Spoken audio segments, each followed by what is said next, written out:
What is up, ladies and gentlemen of the YouTubeverse? I am here with my fish tank now. These little guys are Corridor catfishes, the guys with the red eyes and the bright colored scales. And coming on down here is my little guppy buddy, the last guppy from a little bunch of guppies I got from PetSmart years ago when they were babies and pretty much born in the tank.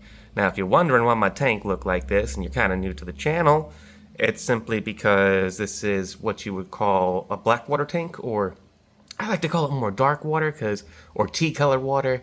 What it is, it's natural tannins coming from the wood pieces that I have inside of the tank.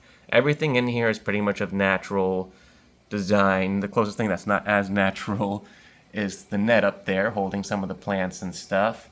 The tank doesn't have a lot in it right now. I don't put a lot in here right now because I don't know where I'm going to be in a few years or in a year or two.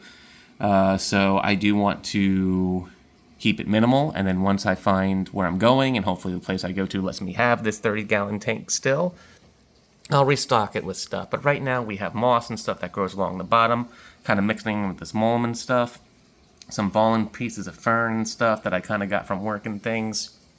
And then up here is some anacharis, and funny enough, some dwarf grass found its way up there. So I'm trying to get them to attach to this netting and everything and stay there, so that hopefully this will grow across the netting and I can have a nice little dwarf grass sort of culture growing across all of this thing that is the only thing that's not natural in the tank outside of the bubblers to keep the surface rough and going. If you have a very calm surface, you'll get kind of like this milky white looking film over the top of your tank here. Well, not in mine, obviously, but in very still waters you can very easily, and that is a type of algae that is an issue. But I have a different issue with this tank, if you have not noticed. I'm sure some of you who do have tanks are screaming at me like, why do you have so many snails in your tank? Well, that's a little invasion of bladder snails or pond snails, depending on what you call them. And then you also got the ram's horn snails, which I don't really care as much about. I like the ram's horns, actually. They're not the super fun, colorful ones, because they came in the shipments at store and stuff, and then they kind of got stuck on some of the plants I brought in. The plants I paid for and everything are asked if I can bring the scraps back with the stuff I paid for, so none of this is something I took. I paid for everything here. The corridors were adopted or rehomed from another person's house, and that guy I've had for a while. He is one of the babies from one of the guppies I got years and years ago when I was with PetSmart. But yeah, this is the tank right now, and I wanted to show it right now because it's nice and rainy, and it's good lighting, so you can see very minimal glare. You have pretty much just a floating head, and that's about it, because I have to hold the camera with something, darn it. Anywho, but the other cool thing, this wood piece is finally starting to sink. So this is a wood piece I got from North Carolina a while ago, and I left it and treated it and sun-baked it and everything, made sure it was nice and healthy and good, and put it in the water. And then after that, I put a couple other pieces in with the other enclosures. So my frogs and my Cuban false chameleon have a very similar piece like that from the same area. But it took a while for it to sink. Wood naturally has to kind of waterlog itself to sink. A lot of the time, small, thin pieces like this kind of float around. In fact, enough of these might be good for a raft and stuff, but it takes a long time for the water to sink it. So finally sinking, finally looking good. Very happy with the way that this is all kind of turning out. Obviously, it's not filled with a bunch of green and stuff and everything. You can see where the videos in the past, they did have a lot of that. But something went wrong with my system, and I was not paying attention to it as much.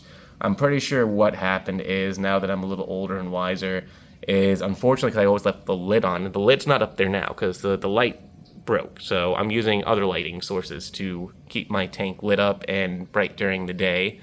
But it's bouncing back from that. And if you see the water then and how cloudy it was with the bacteria bloom and some of how the nitrite levels have kind of gone off a bit, it wasn't terrible. I did test the water. It was not dangerous, but it was bad enough that it made the tank look disgusting, and a lot of those plants I did have did not want to stick around anymore. But that's where you live and learn, man. So this is why I don't really use the lid anymore, because the lights are not working. What's the point? And I have a lot of things that don't jump or anything, and I do keep a gap on the top as well. I learned my lesson about that as well when I got some coolie loaches or not Koolie Loaches, it was Yo-Yo Loaches. And I didn't realize one of them had, in fact, jumped out the top because I didn't think Yo-Yo Loaches would do that. So that was a big bummer. And again, live and let learn. So I'm not going to get loaches like that anymore. I would get Koolie Loaches because they're not known to jump. They normally like to hang around at the bottom and crawl around. They're funny little worm eagle looking guys, but they're a loach species. And then there is the last of the grouping inside of this tank. Outside of the microorganisms like the copepods and things like that we will have in here as well, they're really small and hard to really get track of. But that is a ghost shrimp right here. That little guy. That's a little gal, actually. Ghost shrimps. I can tell because if you look real carefully at her, she has a wide abdomen and is kind of a larger size. And sometimes in North America, the ghost shrimp will get little red spots on the claws, antennas, and on the back of the tail. And that is natural because we have bacteria in our waters, microbacterias, that actually make those colors appear. Where in Thailand, they don't turn that color because the bacteria in Thailand do not make them turn that color. Which is pretty cool. They stay perfectly clear. It's the same reason why the blue-footed booby has blue feet and the flamingos have pink fur. Or not fur, feathers. Yeah, feathers, not fur. Goodness, I knew what I was trying to say. Anyway, this has gone on long enough.